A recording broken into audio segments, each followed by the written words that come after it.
I, 27F, moved to the US almost 7 years ago. I have 2 half-sisters from my father's side, all from different women.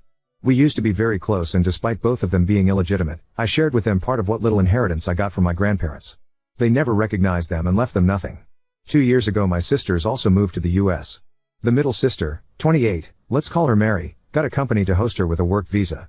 The eldest 30, Karen, not her real name, got a student visa and moved in with me since I was already working and earning a good salary. The arrangement was that I would pay bills, she would get a job at the university since she's not allowed to work outside, and that was her spending money. I would cover all bills and food.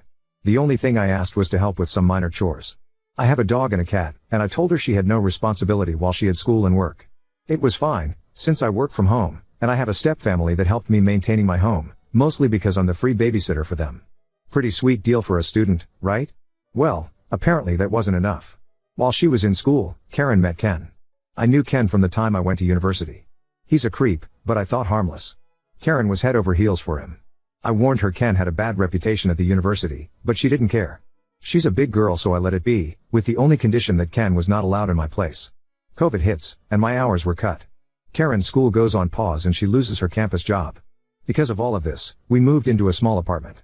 I took a second job, and did some freelance on the side. Needless to say, I had no personal life. I am dating someone, but he was also swamped with work and bills, so we barely met each other. During this time, Karen and Ken apparently got closer and he began to appear in the apartment. Karen was not part of my lease, but my landlord was very understanding. Ken began making really inappropriate comments about me. I am not a beauty queen, I just look a bit exotic, as Ken put it. I'm mixed race from the Caribbean, so I have a bit of everything and somehow it all shows.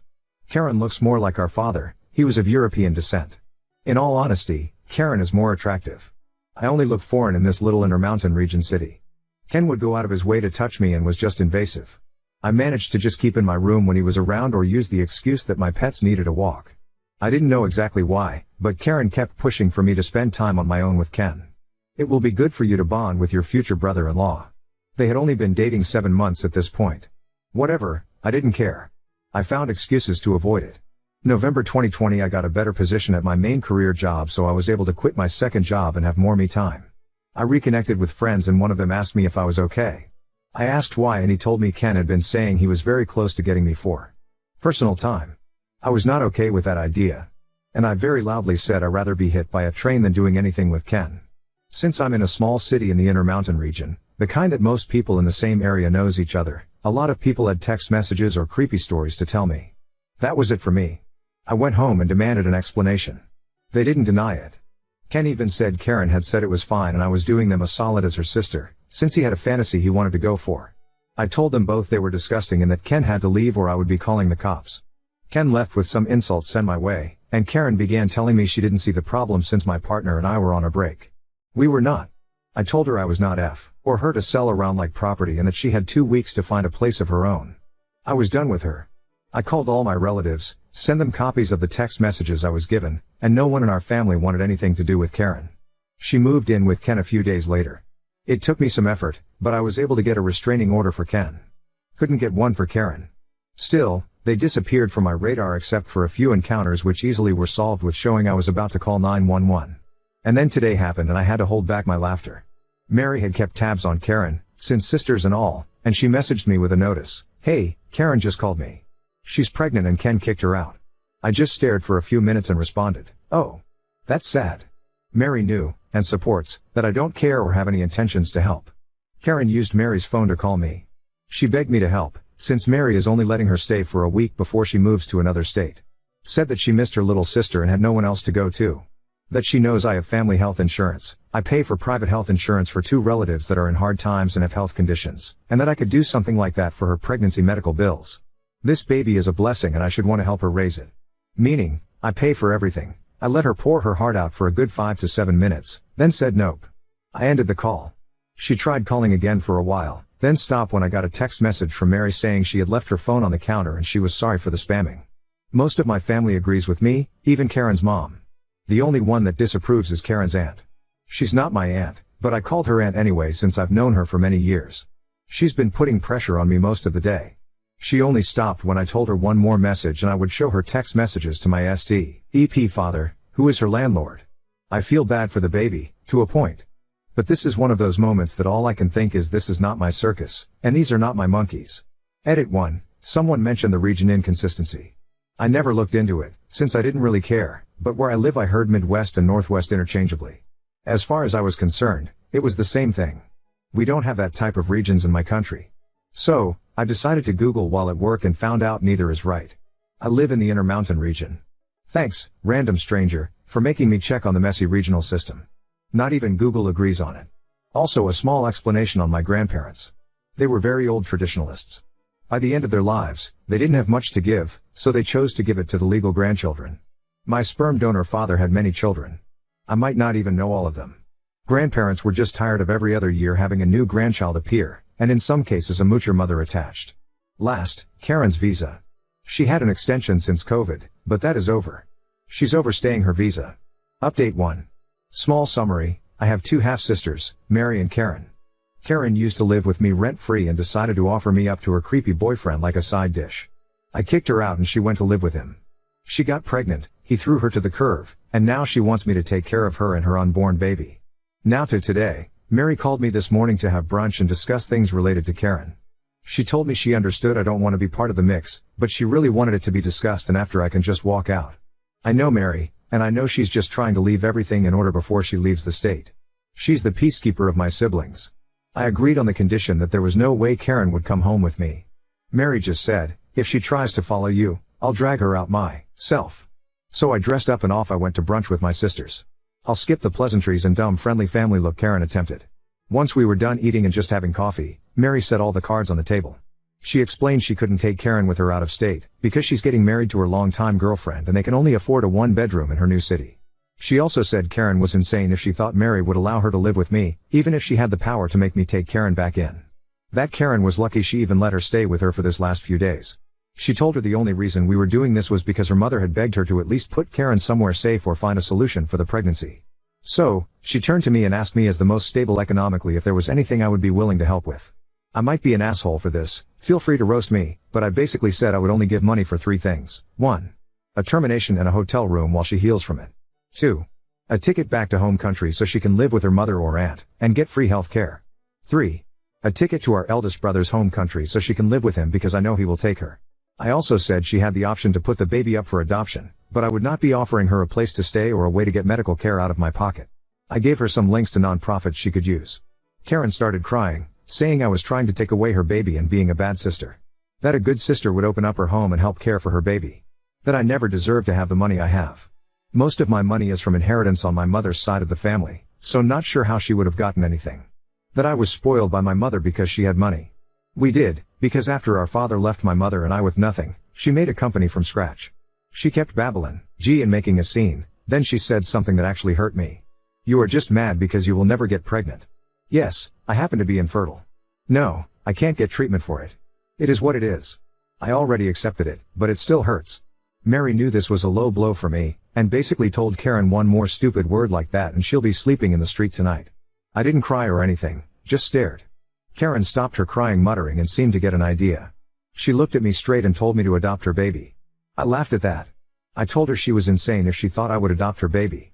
I don't want her in my life, let alone her ex. I don't blame the baby, but I have absolutely no intentions to be part of the child's life. I was about to go off on Karen just for even thinking I would consider that as an option, but Mary stopped me on time. She simply said to Karen, you have the options she gave you, her or mine. You can get a termination, or you can go back to home country. Either way, you can't stay here. You are not legal and your immigration status affects us if you were to live with us. I could lose my job, and Op could lose her resident status. You have until next Friday to choose. If none of these options work, you will have to find your own solution without us. I don't want you anywhere near my little sister. You put her at risk of being assaulted or worst. You are lucky I have an empty room for 1 more week for you to crash in, but after I don't want to see you in person. We can keep in touch by Facebook or phone. You've lost the right to spend time in person with either of us. I just stared at Mary. She's very quiet and normally the most reserved of us, so this was not expected.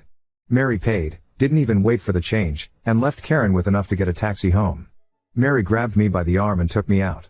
I didn't know how much I needed someone to just protect me for a change, but I did cry a little on the way out from just pure relief I had one older sister that still looked out for me.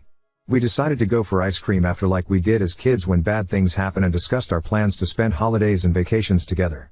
Mary's girlfriend also joined us for ice cream, and the whole time she just made jokes about how sad she's going to be without her moving table. She's much taller than me and it's a running gag with us. Nothing too dramatic, thankfully. Mary and her girlfriend are going to come later for dinner with me. Depending how this mess ends, I'll try to update, but at this point, I think it's pretty much done. Not sure if Karen will take any of the options we gave her or just do her own thing. Regardless, I have no intentions of putting my money for anything but what I said I would. And yes, Mary is my hero if anyone is curious. Small edit 1, I got asked this in a chat, and wanted to clear it up. Karen is not penniless. I gave her $10K at the start of the year when our grandmother passed away. That was her part of the $30K I was given.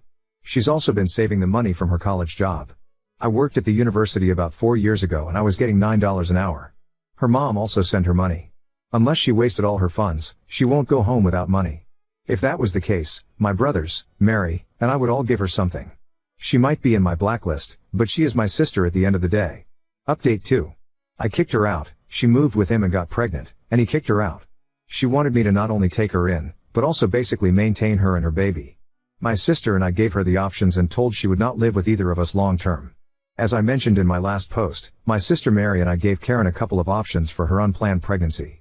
The options were a termination on her pregnancy, a ticket back to our home country or to our brother's home country, or she can figure a way to keep her child or put he baby for adoption.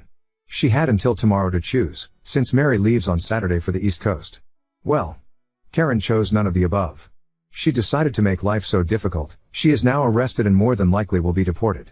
Let me explain what happened. Tuesday, Mary decided to leave for a nearby national park to enjoy it one last time before she moves too far to drive there. She left Karen with a key and some money. Big mistake. Mary and her girlfriend returned yesterday and found out all the locks in their house had been changed. To make it even worse, Ken, Karen's supposed ex, had moved into their house. I know, Mary should have seen this coming, but they grew up as best friends. They used to be closer to each other than to anyone else, myself included. Obviously police were called, and it was just a major mess. Karen and Ken claimed it was their house. Mary and her girlfriend kept telling them no, it's not. It's not even Mary's house anymore.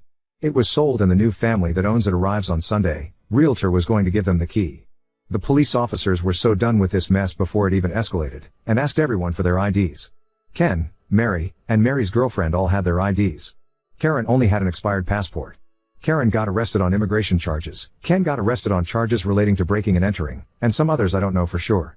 I got this second-hand from Mary while she was basically about to commit a murder felony had it not been for the officers present. Today I got called about my sister.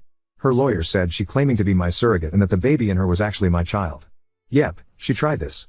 I told the lawyer that I was not looking for a surrogate or adopting a child, I am already fostering and have no space, and that my sister got pregnant by accident with Ken. He asked if I would be willing to foster her baby, since the child would technically be American. I said absolutely not. He tried to work things with me, explaining my sister will most likely be deported otherwise. I just told him if that's the law, then that's how it will be. I asked him to please not contact me about her anymore. As far as I am concerned, the only family she has is in our home country. Aside from the scare and new locks, Mary is okay. The realtor has copies of the new keys for the family that owns the house. And now my sister and I are planning to have no contact with Karen. I don't know what exactly will happen to Karen. Nor do I care anymore. Now not even Aunt in home country wants anything to do with Karen, and even apologized to Mary and I. As for Ken, well, who knows? I hope he goes to jail, but if he doesn't, I couldn't care less. I now feel like a massive boulder is off my shoulders and can just focus on work and teaching my foster daughter about Star Wars. We have already watched all of the original trilogy and we have a Clone Wars marathon planned for the weekend. I want to thank everyone who sent me well wishes to my sister Mary and I also to the people that share advice that I am so glad I took to heart.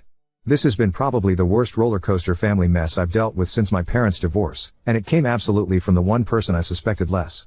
Can't say I have any entitled stories aside from this. Karen was once actually a very good sister, but I guess when money and comfort are involved, people change. Small update that isn't worth a new post. Karen was offered to leave the US willingly and she will face no negative effects for her status. She called my mom to see if she could convince me to give my sister the money for the ticket. Mary and I agreed to pay the ticket on the condition she never again contacts either of us. Her mom is aware of this and basically told me that Karen will have to find a job within the month she arrives, or she'll be in the streets.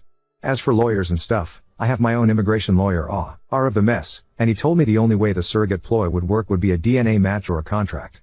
None of that is around so I'm safe. Mary booked Karen for her trip back on Friday and good riddance. Update 3. I almost made it to a month without hearing from my half-sister, but okay, Reddit, you were right. This might never be over. Also, funny enough, dear sis found my post and sent me a scathing email before I blocked her. But that's really not a big story. This one however pisses me off. So, as I posted before, my older half-sister Karen was forcefully, but not really, removed by immigration after going insane and trying to get squatters' rights on a sold house that used to belong to my other half-sister Mary. And she was escorted out, so I know she left. Things were calm for a bit, and in the meantime I focused on my 4-year-old foster daughter. Let's call her Lily. Lily's mom is one of my oldest friends. She gave birth in the US, but the Lily's father is not American and unfortunately passed away when Lily was a baby. My friend was asked to leave the US to do her immigration process off country since she has no one to claim her aside from a minor child. This sadly means she probably won't be able to come into the US until Lily is 18. Because of our home country's education system being really bad, she asked me if I could take Lily. By this point I had already kicked Karen out, so I had an extra room. I told her it was okay if it was on Lily's best interest. Lily and I are tight as thieves and she's always seen me as her crazy fun aunt. Took a bit, but 3 weeks ago Lily's guardianship was passed from the state to me, and just in time for Halloween too. We are skipping trick or treating this year due to the pandemic, but Lily still wanted to dress up as a Sith. I am so proud of this child, I swear. My mom was incredibly happy of having a foster grandkid, especially since Lily actually doesn't have any other grandparents, so she sent her some fairly fancy Star Wars props. Obviously we got her dressed up in her Sith outfit and had a mini photo session for Grandma. And my mom posted the pictures in Facebook so Lily's mom could see them easily. My family and friends went crazy with how adorable Lily looks. She says she's not adorable, she's Sith. And then Karen strike back. Mom forgot or decided not to block Karen, and when my half-sister saw Lily's picture, she had some of her best hits such as, "My 4-year-old looks fat. She's ugly and clearly going to grow up to be a slut. She looks like a word I can't say even in writing, but it's the word starting in N that's just a handful." She got called out and told kindly to return to the darkness. But then she started to call my mother. At every hour. To ask for money, to ask how to contact me, to tell her she was wasting money on a kid that was not really her grandchild and should give her the money for her kid. Karen is not my mom's daughter. Well, eventually my mom figured how to block her. And Karen got to me through a school friend. She sent, not one, not two, a 16 pages long list of demands or she will sue me. One was getting rid of my foster daughter so I could adopt her baby. Another was an apartment I share with my cousins left to us by our maternal grandmother. $500K. My dog and my cat. Oh, and I need to get her back into the US. There's still more, most of it completely delusional. I sent a copy to my lawyer to try to pursue a no-contact order in the US. Can't do anything in my home country, but I did forward another copy to our relatives. Including our eldest brother. He just said to me he'll take care. For the record, I am not taking Karen's kid in, even if I didn't have Lily. Her ex was recently released and has already caused problems for other people. Luckily he's keeping away from me. And to clear something up, Karen isn't penniless. I divided with her and Mary a $150K inheritance in equal parts. She also got money from her stepfather, when he passed. In our home country, she's actually well off. The only reason I never charged rent or asked her for money was because I knew the tuition price was going to be very high and didn't want her to have to take a loan like I did for a time. Oop, I still have assets in our home country. The apartment, some land my maternal grandpa left me that I share with my cousins since he died before they were born, a bank account, and I'm partners in my uncle's company. She seems to think my maternal family's property is also property of my father's children, except it isn't. Most of it is premarital stuff or from after the divorce. Now on to second story. Refused my husband cash from his rejected $500 birthday gift, and now he's calling me ungrateful. My husband 46 got into a terrible cycling accident last year. He suffered from a punctured lung requiring a chest tube, 3 broken ribs and a broken clavicle. He spent 5 days in the hospital. It was really scary for all of us. He is finally back on the bike and training again. The kids and I worked really hard for his birthday present this year. We wanted it to be something to recognize how proud we were of him getting back on the bike. It's important to mention that when asked what he wanted for his birthday he would tell us I don't need anything. By we I mean me because our kids are both under the age of 7, got him a Garmin Varia, which is a bike radar and camera that provides a taillight, visibility to approaching cars and notifies the biker of approaching cars. Total cost was $500. We gave it to him last night and it was pretty obvious he did not want it. This morning he asked me to return it. I'm pissed about his ungrateful reaction, but that's another conversation. Later on today he informs me that he will just take the $500 cash amount as his present instead. I told him hell no. He doesn't want the gift, fine, but I'm not giving him the money, especially with how ungrateful he was for the original gift. He's saying I'm the asshole, and that it's his gift and therefore his cash. So Ada for not giving my husband the cash that I'm getting back for returning the gift he didn't like? Update 1. I'm not sure if this is how you're supposed to post an update. I had no idea my post was going to get this much attention. Thank you everyone for your advice. I want to clarify a few things. This present was not a way to encourage him back on the bike. He has been riding again for several months now, 20 plus miles at least 3 days a week. He is training for a triathlon. I asked my husband if the present triggered him or brought back any traumatic memories. He told me it did not. His reason for not wanting it is that he doesn't want all the extra electronics on his bike. He did apologize for his reaction and thanked the kids and I for the thoughtful gift, but explained that he would never use it. Not that it's really anyone's business, but we have a joint account and then we each have our own separate bank accounts. It works for us. I did not give him the money. We agreed to use some of the money to set up a fire pit in our backyard, which is something he has wanted to do for a while. The rest of the cash is going back in my wallet. I got the Garmin Varia RCT 715 with rear view bike camera for $399 and then I got the Garmin Edge 130 Plus compact bike computer to go with it, which was $120 for those of you questioning if I'm telling the truth about the price. That's all.